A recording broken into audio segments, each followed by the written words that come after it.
Today, we will see how to perform the auto-numbering procedure on valve islands connected to a CX3 serial module without using the Series CX Configurator software.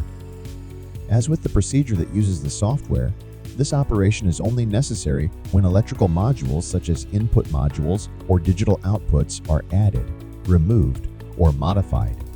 After making changes to the valve island configuration, you need to unscrew the transparent cover located in the center of the CX3 module and completely disconnect the power supply from the module.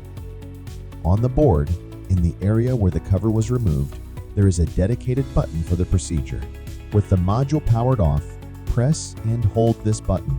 Then, power the CX3 module back on while continuing to hold the button and keep it pressed for at least 5 seconds after the module starts up. Once this step has been completed correctly, simply press the button again to start the procedure.